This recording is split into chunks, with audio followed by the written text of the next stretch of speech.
Hello everybody. In this video I'll be painting up a Tau Firewarrior. As usual, I start off with a base coat of Chaos Black through a rattle can. You can see some other colors. These are second-hand models, so there was already some paint on them. As a first coat through an airbrush, I use pale blue gray and just cover the entire model with it.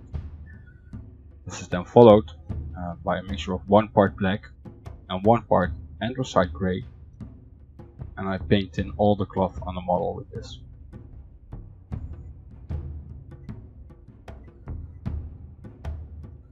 In case you accidentally hit the pale blue gray, it's not that big of a deal. Next, I'm going to wash the entire model with milk oil. This is to get all the recesses covered with a nice dark shade.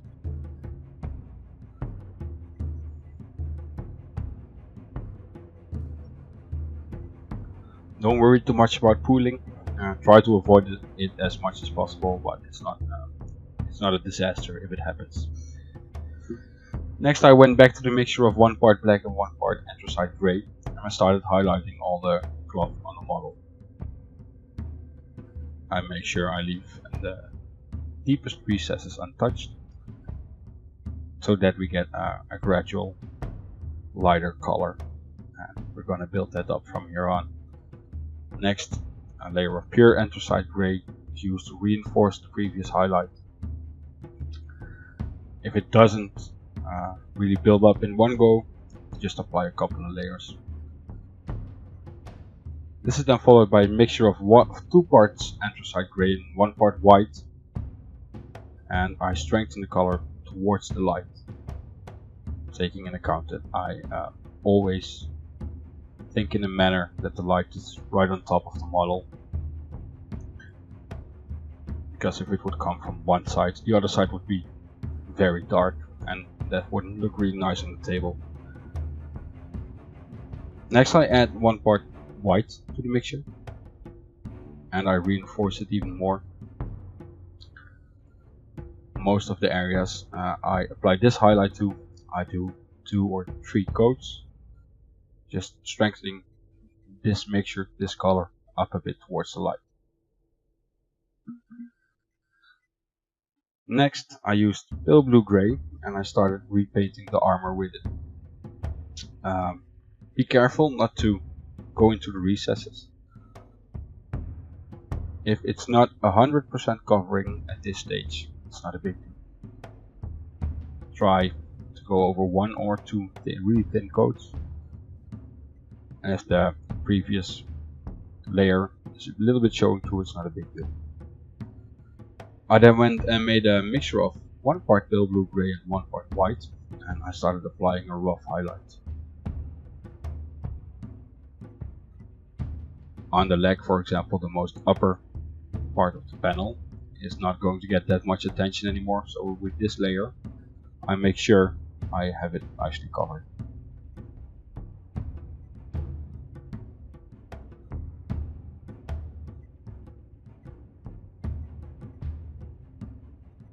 I used to play around with the paint on the model to drag it in the direction I wanted to, but with these white light colors you need to be careful. They get grainy quite quickly if they get a little bit dry, so don't do that too much. You better get some new paint in your brush if you do this. Next, I added 1 part white to the mixture and I started reinforcing the previous layer. Again, I do this towards the light. This paint is really thin. It's with these really light colors, I thin it down further than I normally thin down my paints.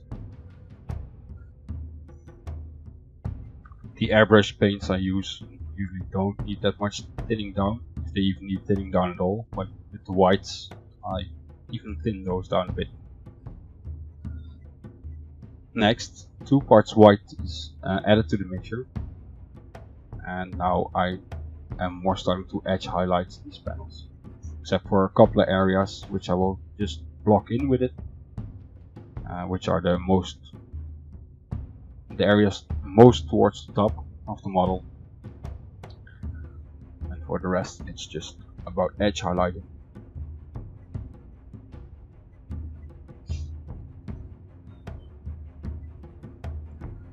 And as a final layer, I use pure white and apply a couple more edge highlights just to define the edges of the armor panels a bit more. Also, this is a little bit of a trickery on the mind. It's actually a gray, but our mind will tell us it's white.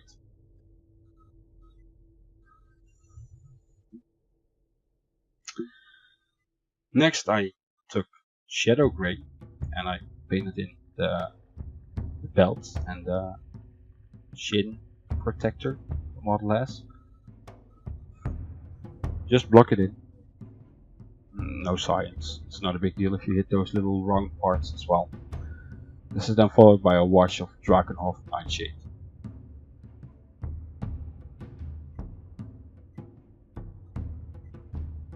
As you can see, I put it on there, quite heavy. Once that was dry, I went back to the shadow gray and I started building up the highlight colors.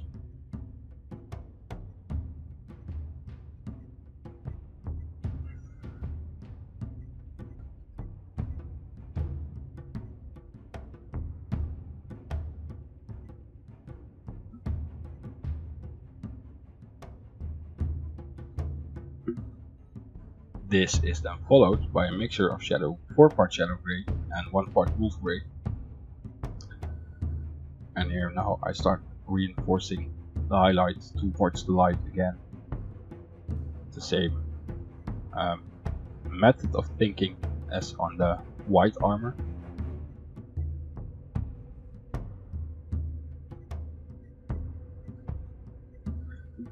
For the next layer I add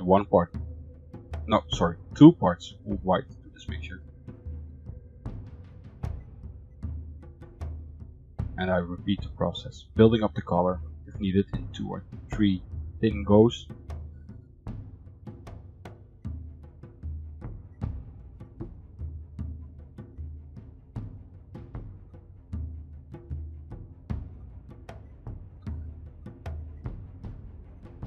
And then I added 2 parts wolf gray to the mixture again, and I strengthened it out even more, but this time with really thin lines.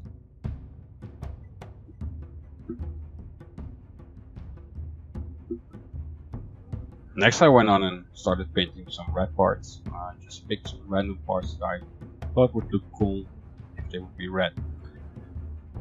Also to break all those grays and blacks, whites up. So I used gory red for that as base, which was then followed by a mixture of gory red and bloody red in a 1:1 ratio. And as you can see, I only try and pick out the upper part of these thingies, not sure how to call them. And you can also see if you do it 2 times, the color starts to strengthen immediately.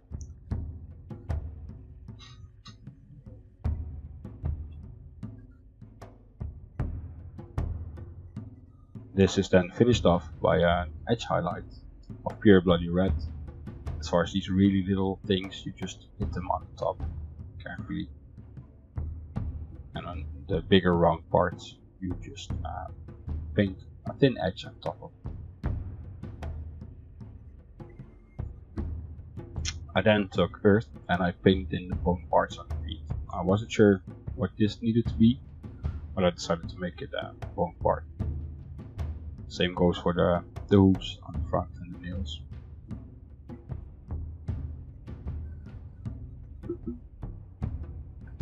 Once that's dry, I use a wash of Airbrush earth shade on the bone parts to get some shading in there.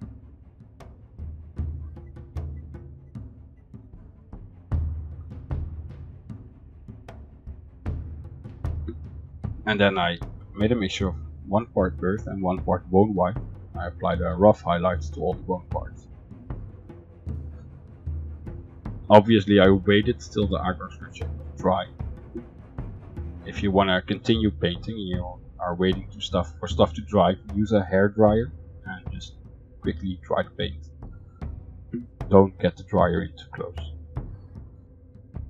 With pure bone white, I then apply a final and last edge highlight or highlights to the bone parts. It's so small, it's completely useless to go and spend hours and hours on these little nails and hoops.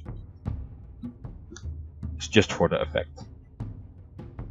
Next, I went on and to paint the golden parts, I used Viking gold to block the parts in. It's only 3 parts. I decided to take the shoulder emblem as gold instead of red, and the 2 parts on the gun.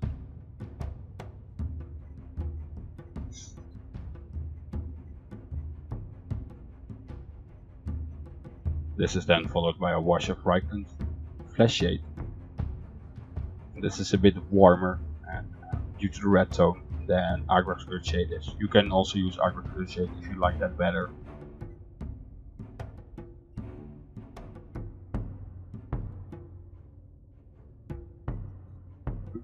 Once the wash is dry, I use Victorian brass.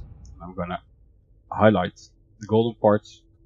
Again, I do this in a manner towards the light, and I'm not even going to touch the lower parts of the golden objects anymore.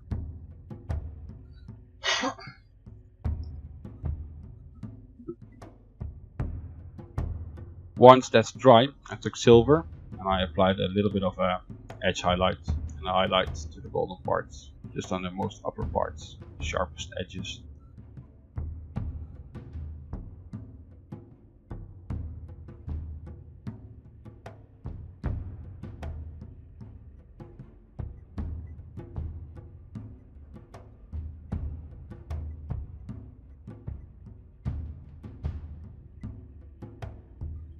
And this is then followed by a wash of seraphim sepia. In this case, I really concentrate and focus on the silver. It helps getting the silver parts back to a more gold-like tone. And by focusing on them, the rest of the golden parts keeps a nice red-like tone. Then I took black and I painted in a couple of parts black, like the antenna, the gun barrel, also the lens on the head I did later on, and the visor on the gun I painted black later on as well. Next I went on and painted in some small green parts, starting off with dark green as a base color. It's just 4 little dots, 1 on the wrist and the arm, and the 2 on the side of the gun visor.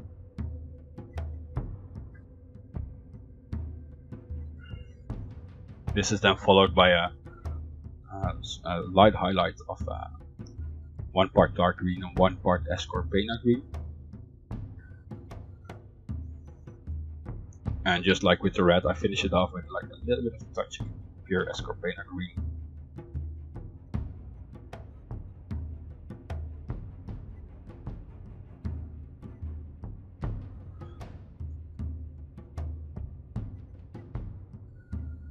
Next I took bright bronze and I painted these grenades, or they look to me like big bullets, but I assume it's grenades.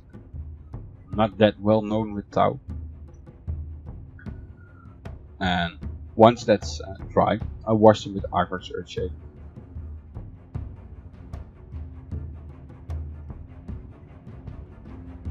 And this is then followed by a highlight of pure bright bronze. Parts like this don't need to take a lot of time.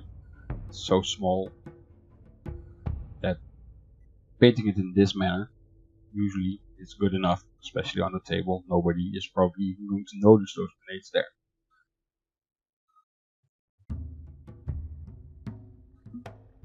So I just needed to paint the lens and the visor on the gun, and I used turquoise first. And I paint this like roughly halfway, a little over half, from one side, and then paint the entire visor in with it. The lens on the helmet is just turquoise. Then I took electric blue and I strengthened that color towards the outside on the visor. I didn't bother to do the lens in the helmet. And on the opposite side I then painted a little white dot. I painted a white dot in the lens in the helmet as well, but I couldn't get that on camera, but it's there. After a dull coat, I added a tuft, and I put a little bit of gloss varnish on the visor and the lens in the helmet, just to give it a little bit more touch. So I hope you liked this video. Like, share and subscribe if you want to. Dislike if you want to as well, but be kind enough to let me know why you disliked the video so I can improve on it. Thanks for watching, and hopefully I'll see you next time. Bye bye.